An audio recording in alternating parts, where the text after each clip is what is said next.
நான் ஒரு முறை ஒரு லெக்சர் கொடுத்துட்டு இருக்கும் போது ஒரு ஒரு ஒரு லேடி அவங்க என்ன படிச்சிருக்காங்கன்னு கூட தெரியல. கடைசி வரைக்கும் அவங்களுடைய டிகிரி ஈவன் பிஎஸ்சி எம்எஸ்சி சைக்காலஜியான்னு கூட தெரியல. ஏன்னா அவங்க டிகிரியே போடல.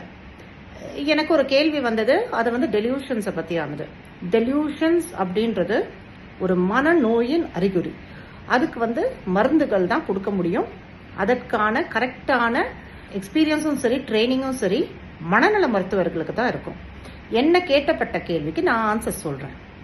இந்த அம்மா பக்கத்துல இருந்து ஆமா இல்ல அப்படின்னு சொல்லிட்டு இருக்காங்க. இது அவங்க அப்படி செய்ய வேண்டிய அவசியமே கிடையாது. அது அவங்க ஃபீல்டே கிடையாது.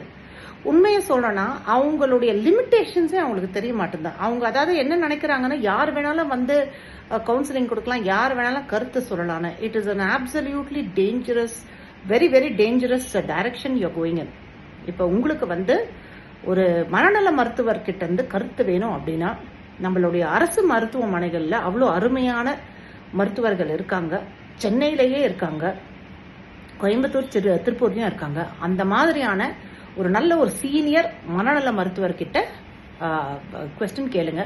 இந்த மாதிரி கத்துக்குட்டிங்களோ இல்ல அரபைக்காடுங்கெல்லாம் இந்த மாதிரி இஷ்டத்துக்கும் பேசிட்டு இருக்கிறது.